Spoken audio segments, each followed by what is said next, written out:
Hey everybody, here we out for another day. A little bit sunnier today, so I guess I have a little bit better weather to talk, huh? So let's talk about last night's presidential debate.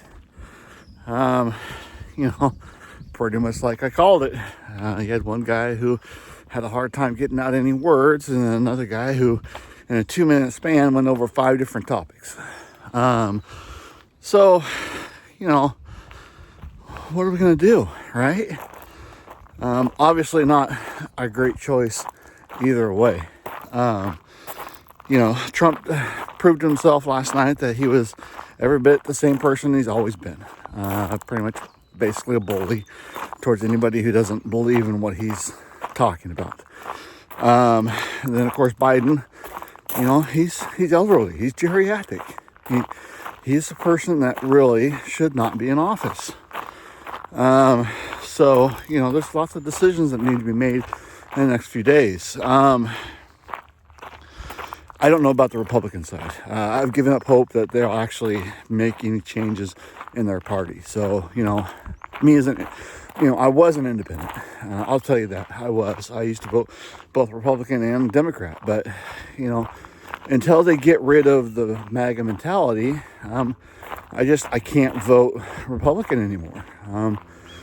By them entertaining not even just MAGA ideals, but just the whole, hey,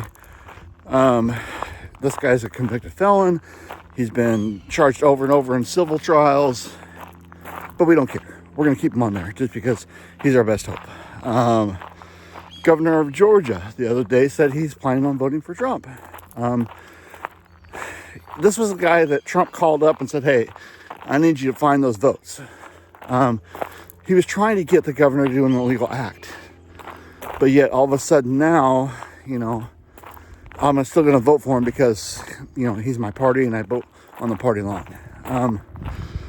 That's kind of the problem with the not justice system, but the electoral system altogether. It forces people to vote for something that they don't necessarily believe in. And yes, I know there are a third party out there. You can vote for whoever you want. I've said that over and over again, but the truth of the reality is we are now in a system where you vote for the better of the lesser two evils. So, because when you vote for a third party or you vote for whoever you want to, all you're doing is just throwing away a vote. That's all you're doing. You're not making a statement to the Democratic or Republican Party. Personally, myself, I think we should get rid of all of those monikers. No Republican, no Democrat, no liberal, no conservative. This is just so-and-so. Do you want to vote for him? I think it would force more people to be involved in the election system and talk things out and know what's going on with the world, rather than, hey, I'm just going to vote because I got an R or they got a D. So that's something that I think really should have a change in the future. Hang on one sec. Hi, folks. Morning. So when we talk about what we need to do for changes, that would be a start. The other one is we definitely need to have an age limit on the whole system. What it is, I don't know. I would say myself, if I were to do it, I'd say nothing over 65. If you're over 65, sorry, you've done your great job, but we don't need you trying to decide what the younger generation needs to do with their lives. And this would go all the way down through Congress, to be honest with you. That's where I would go.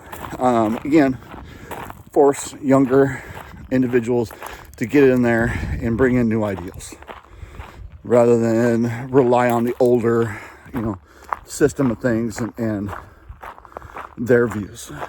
Other than that, when we look at last night's debate, like I say, Biden is geriatric. He doesn't need to be there.